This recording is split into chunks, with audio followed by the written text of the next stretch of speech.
À la fin du XVIe siècle, Tokugawa Ieyasu s'apprête à devenir le nouveau shogun du Japon. Pour établir ses quartiers généraux, il choisit un petit village de pêcheurs nommé Edo, l'estuaire en japonais. En 1868, l'empereur Meiji s'y installe et on rebaptise Edo en Tokyo, la capitale de l'Est. Aujourd'hui, avec plus de 40 millions d'habitants, l'ancien village de pêcheurs est devenu la mégapole la plus peuplée de la planète. Électrique, tentaculaire, démesurée, Tokyo est une ville-monde où toutes les énergies coexistent. Des tours futuristes aux temples traditionnels, de la frénésie des salles d'arcade à la sérénité des cerisiers, c'est ici, à toute heure du jour et de la nuit, que bat le cœur palpitant du Japon. Alors si vous êtes prêt à découvrir les curiosités de Tokyo, suivez le guide.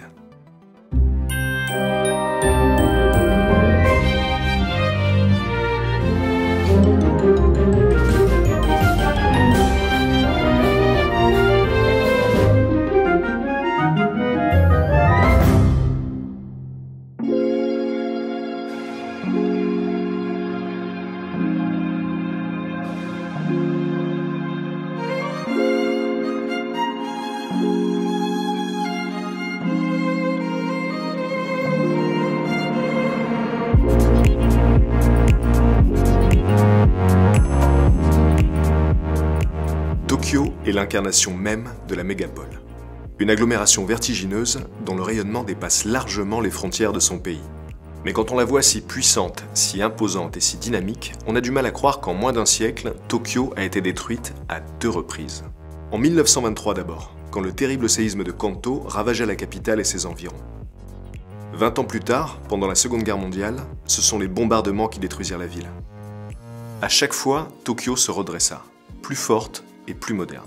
Mais le spectre du cataclysme reste profondément ancré dans sa culture, notamment à travers la figure des kaiju, ces monstres géants qui incarnent la puissance destructrice de la nature. Et parmi eux, aucun n'est plus emblématique que Godzilla. Créé en 1954 par le studio Toho, Godzilla est le monstre le plus populaire du cinéma japonais. Et bien qu'il ait détruit Tokyo plusieurs fois dans ses films, la ville lui a dressé une statue de 3 mètres dans le quartier d'Ibiya. Inaugurée en mars 2018, cette statue de Godzilla se trouve à côté du siège de la Toho, et au passage, la place qu'elle surplombe a même été renommée Place Godzilla. La sculpture représente le monstre dans sa version de 2016, mais elle renferme le script et le storyboard du film original. Derrière la statue, sur une plaque, on peut lire la phrase suivante : « L'homme doit vivre avec Godzilla ». Un constat fataliste qui rappelle la résilience de Tokyo face aux catastrophes. Dans le quartier très animé de Shinjuku, à quelques kilomètres de là, on peut carrément voir le monstre grandeur nature. Enfin, sa tête, plus exactement. Haute de 12 mètres, celle-ci jaillit au-dessus du Toho Building qui abrite un multiplex et un hôtel. Ici, Godzilla est représenté dans sa version classique de 1954 et plusieurs fois par jour, on peut l'entendre pousser son célèbre cri de portail rouillé. Au Japon, la culture populaire est quasiment une religion. Et à l'instar de Godzilla, de nombreux personnages d'anime et de manga sont devenus de véritables icônes nationales. C'est par exemple le cas de Gundam. À l'origine, Gundam est une série d'animation lancée en 1979 qui met en scène des robots géants. Mais avec le temps, la franchise s'est déclinée sur tous les supports possibles et Gundam est devenu un phénomène de société majeur. À tel point que, sur l'île artificielle d'Odaiba, dans la baie de Tokyo, on a tout simplement installé un Gundam à taille réelle. C'est quand on se retrouve face à un mecha de 20 mètres de haut qu'on sait avec certitude qu'on est à Tokyo. Érigé en 2017 à la place d'un modèle plus petit, ce Gundam est si réaliste qu'on s'attend à le voir bouger à tout moment. Et c'est d'ailleurs ce qu'il fait. À différentes heures de la journée, la statue se transforme et quand vient la nuit, elle offre même un spectacle son et lumière.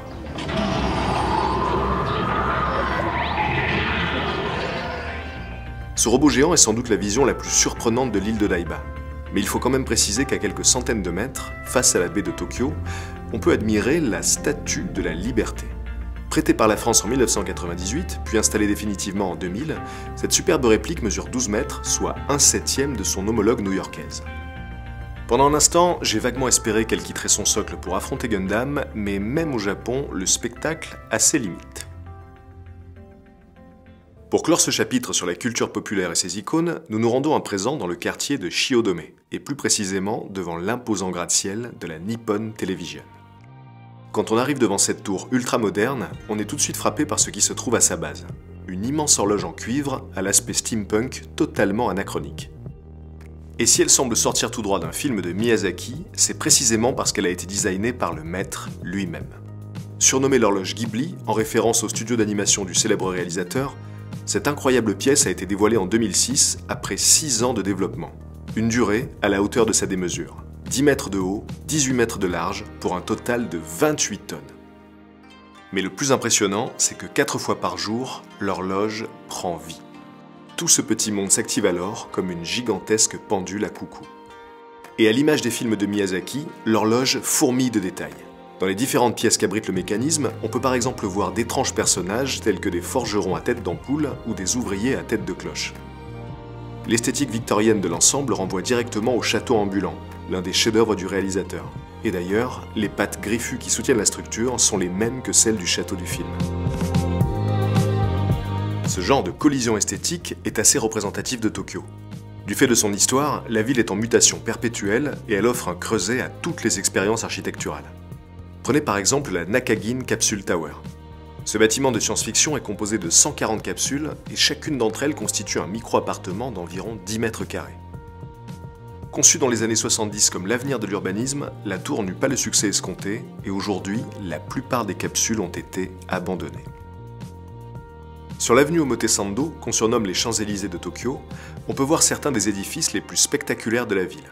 C'est là que se trouvent les grandes enseignes de luxe et pour attirer les visiteurs, elles ont laissé carte blanche aux plus grands architectes contemporains. Cependant, l'un des bâtiments les plus intéressants du quartier se trouve un peu en retrait de l'avenue, dans une ruelle. Et son style est unique.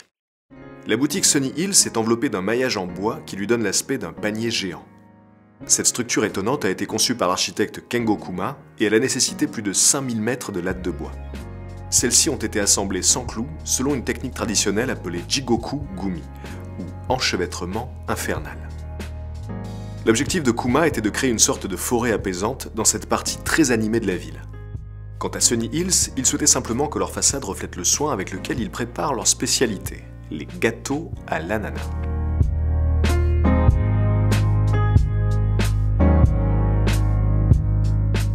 Au passage, si Tokyo possède ses propres Champs-Élysées, elle a aussi sa propre tour Eiffel. Avec sa belle robe rouge et blanche, la tour de Tokyo n'a rien à envier à sa cousine parisienne. Et elle se paie même le luxe d'être un peu plus grande. Construite dans les années 50, la tour symbolisait le redressement du Japon après la guerre, et il fallait donc qu'elle dépasse son modèle occidental. Haute de 333 mètres, contre 324 pour la tour Eiffel, elle est longtemps restée la plus haute structure du Japon, avant de se faire éclipser en 2012 par la Tokyo Skytree. Avec ses 634 mètres, soit presque le double, cette immense tour de métal est actuellement la deuxième plus grande construction du monde, juste derrière la Burj Khalifa de Dubaï. En cherchant les bâtiments les plus curieux de Tokyo, j'ai découvert un architecte très singulier, Vanjur Ko. Né en 1934, il s'écarta de l'architecture classique dans les années 70 pour aller vers des formes plus artistiques, ce qui lui valut d'être surnommé le Gaudi japonais. À Tokyo, Vanjur Ko a laissé plusieurs bâtiments insolites, mais le plus surprenant de tous se trouve près de l'université de Waseda. Surnommé Waseda Eldorado, cet immeuble d'habitation se dresse au milieu du quartier comme une pure anomalie esthétique. Pour commencer, sa façade est couverte d'ornements étranges et bigarrés, comme ce buste tatoué, ses reliefs aux couleurs d'amanite, ou encore ses visages qui émergent du mur. Fusion improbable entre art nouveau et art brut, l'ensemble évoque une sorte de pièce montée surréaliste. Mais la décoration est peut-être encore plus étonnante à l'intérieur. Dès l'entrée du bâtiment, après avoir enjambé un démon grimaçant, on se retrouve dans un corridor dont le sol est couvert de mosaïques. Au plafond, des protubérances en forme de stalactites donnent un peu l'impression d'avancer dans une caverne. En suivant ce couloir tout en courbe, on arrive dans une sorte de vestibule où la bizarrerie des lieux atteint son paroxysme. Là, entouré par des lustres multicolores et des vitraux, une main géante descend du plafond. Pointant vers le sol, cette main en bois est un symbole bouddhiste, mais sa présence est si incongrue qu'on se croirait dans un rêve. Pendant qu'on tournait cette séquence, il s'est passé quelque chose d'inattendu. On était sur le point de partir quand tout à coup, un homme d'un certain âge est venu à notre rencontre. C'était Vanjurko lui-même. Pendant quelques minutes, au sein même de sa création, nous avons eu le privilège d'échanger avec cette légende de l'architecture japonaise. Un moment magique qui fut le point culminant de notre visite. L'architecture, c'est passionnant. Mais je ne vais pas vous mentir, en allant à Tokyo, l'une des choses qui m'attirait le plus, c'était les salles d'arcade. Parce que quand on aime bien les jeux vidéo, Tokyo est clairement une destination incontournable. Et plus particulièrement, le quartier d'Akihabara. Véritable mecque de l'électronique, Akihabara fait rêver les geeks du monde entier. À travers cette jungle de néons, on peut trouver des centaines de boutiques spécialisées dans le rétro gaming, les goodies et tous les gadgets imaginables.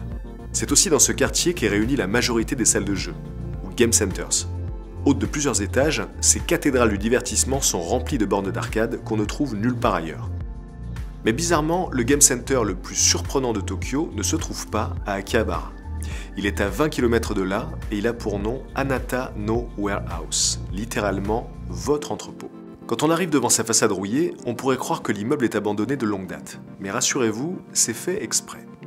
Car la warehouse a été spécialement designée pour ressembler à l'ancienne citadelle de Kowloon à Hong Kong. Et rien n'a été laissé au hasard. Dès qu'on franchit les portes, on se retrouve dans une ruelle sordide éclairée de néons rouges, dont l'atmosphère n'est pas sans rappeler les bas-fonds dystopiques d'un Blade Runner. Mais c'est quand on arrive au premier étage que le décor se déploie dans toute sa splendeur. Vieilles enseignes rouillées, linge étendu entre les balcons, affiches arrachées, chaque détail nous plonge dans l'ancien bidonville de Hong Kong qui fut détruit au début des années 90. On en oublierait presque que derrière cette façade délabrée se cache un game center ultra moderne.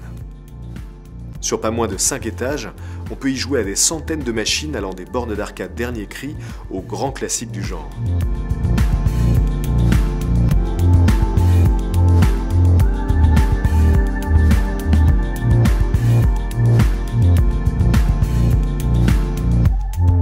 Sans oublier les incontournables UFO Catchers, ou machines à pince, dans lesquelles j'ai vraiment mis beaucoup trop d'argent. En bref, qu'on soit joueur ou non, l'Anata no Warehouse offre une expérience unique à Tokyo. En dehors des salles de jeu, les cafés à thème sont aussi une des grandes spécialités de la ville. Ces lieux ressemblent davantage à des parcs d'attractions qu'à des bars, et du café Hello Kitty à celui qui vous plonge dans un hôpital pénitentiaire, il y en a pour tous les goûts. Parmi eux, le Monster Kawaii Café est sans doute le plus extravagant. Situé dans le quartier d'Harajuku, cet endroit incroyable a été designé par Sebastian Masuda, le pape de la culture kawaii. Parmi les visions les plus psychédéliques qu'on y trouve, citons notamment les têtes d'animaux géantes en train de boire des biberons, ou encore le gâteau carrousel qui sert de scène aux hôtesses du lieu. Si vous êtes sur le point de vomir un arc-en-ciel, le Vampire Café propose une ambiance un peu moins colorée. Dans cet établissement gothique à souhait, on a plutôt l'impression d'être dans la salle à manger de Dracula. Cercueil, crâne, chandelier, de la décoration lugubre à l'attitude des serveurs, tous les détails sont pensés pour favoriser l'immersion, jusqu'à la forme des plats. Dans un genre différent, les cafés à animaux sont également très populaires à Tokyo. Vous connaissez déjà sans doute les célèbres bars à chats, mais dans la capitale japonaise, on peut aussi trouver des bars à lapins, à hérissons et même à chouettes. C'est dans un de ces derniers que nous nous sommes rendus. Situé dans une petite rue d'Akihabara, l'Akiba Fukuru est un café à chouettes qui n'a de café que le nom. On ne vient pas pour y consommer quelque chose, mais pour passer 1 heure en compagnie de ces créatures fascinantes. Dès qu'on entre dans la petite salle, le personnel nous invite à chuchoter et à éviter les mouvements brusques. Autour de nous, posés sur leur perchoir, une quinzaine de chouettes et de hiboux nous observent en silence. Il y en a de toutes les tailles et tous portent un nom en fonction de leur personnalité. Par exemple, ce majestueux grand-duc dont les yeux sont en train d'aspirer votre âme s'appelle Monsieur le Président. Pour ma part, j'ai eu la chance de pouvoir interagir avec Arsène Lupin, une magnifique chouette des pagodes. La présence et la beauté hypnotique de ces oiseaux inspirent un profond respect. Et quand on partage ces quelques instants avec eux, dans cette ambiance apaisante, on a plus l'impression d'être dans un sanctuaire que dans un café.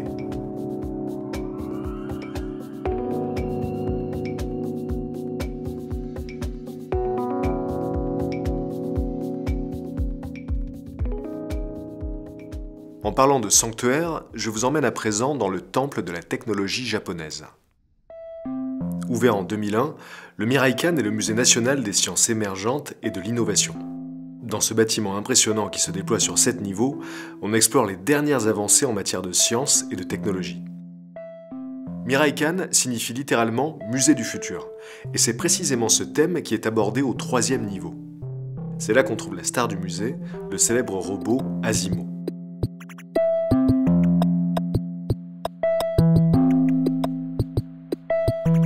Ce petit humanoïde a été créé par Honda en l'an 2000 pour imiter la marche humaine.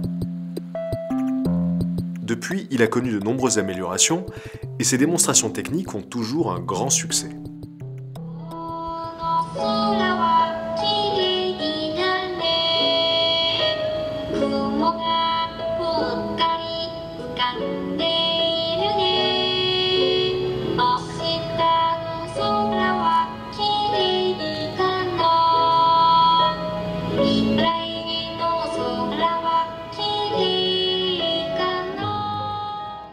Dans le domaine de la robotique, le Miraikan expose aussi des androïdes dernier cri qui questionnent la notion d'humanité. Et ils sont beaucoup moins mignons qu'Asimo. Ce robot à visage humain s'appelle Alter. Et s'il semble possédé par un démon cybernétique, c'est parce qu'il s'efforce de réagir à la réalité qui l'entoure. Rempli de capteurs, Alter a été conçu pour générer ses propres mouvements en fonction de ce qu'il perçoit. Et ce côté imprévisible le rend particulièrement dérangeant. Juste à côté, on nous invite d'ailleurs à vivre une expérience qui nous plonge en pleine vallée dérangeante.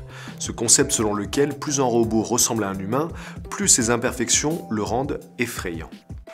D'abord, une première personne s'assoit face à un androïde hyper réaliste. Pendant ce temps, une autre personne prend le contrôle de l'androïde et parle à travers lui. Alors je vais essayer de rire les amis, pour que vous connaissiez la peur. Excellente vanne. Si l'expérience est très amusante pour la personne qui se trouve dans la cabine, elle est beaucoup plus troublante pour celle qui discute avec le robot. C'est vraiment très inquiétant.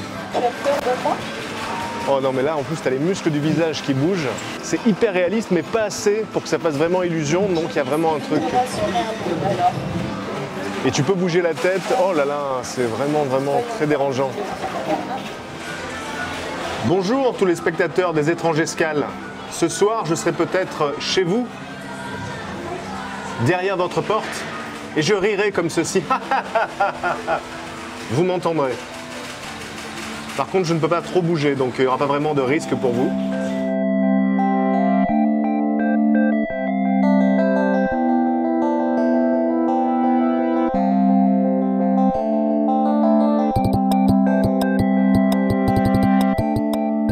Au fil des étages, le Miraikan propose de nombreuses installations fascinantes, comme ce modèle mécanique de l'Internet où les données sont remplacées par des boules noires et blanches. Au 5e niveau, on trouve même une réplique de la Station spatiale internationale. Mais l'attraction phare du musée, c'est sans conteste le Géocosmos. Cet immense globe terrestre présente une simulation de notre planète en très haute définition. Suspendu sur plusieurs niveaux, il affiche une multitude d'informations en temps réel, telles que les mouvements atmosphériques, l'activité sismique ou encore le trafic aérien. Avec ses 6 mètres de diamètre et ses 10 millions de pixels, le Géocosmos donne l'impression d'observer une version miniature de notre monde.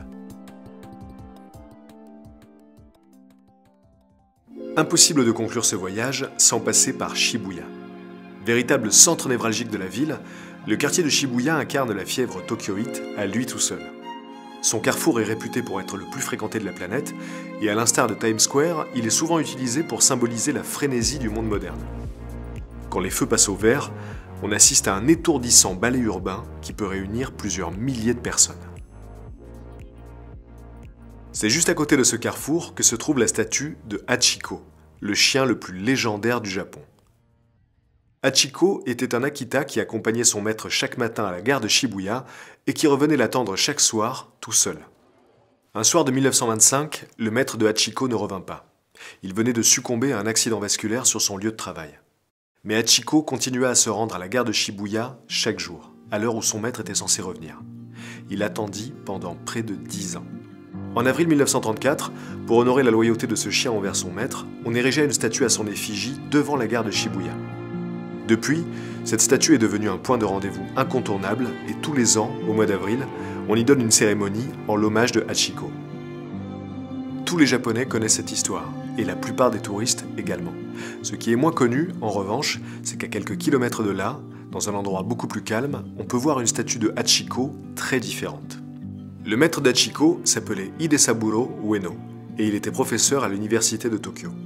En mars 2015, pour les 80 ans de la mort d'Hachiko, une nouvelle statue à son effigie fut érigée dans l'enceinte de l'université. Mais cette fois-ci, il n'était plus tout seul.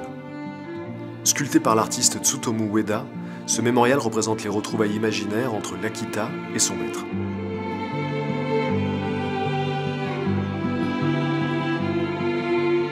On y voit Hachiko fou de joie, comme si ce fameux soir de 1925, le professeur Ueda était finalement rentré à la gare de Shibuya.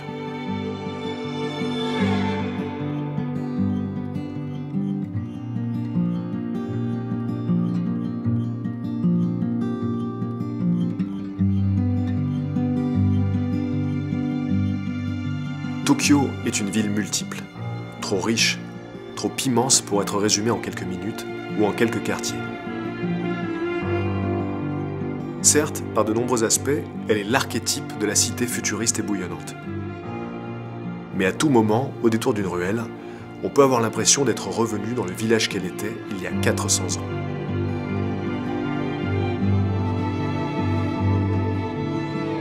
À travers cette exploration, j'espère avoir capturé un fragment de cet esprit insaisissable. Qu'il s'incarne dans un robot géant, un architecte rêveur, ou encore l'amour d'un chien pour son maître. Sayonara et à bientôt pour une nouvelle escale.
Gundam, Gundam.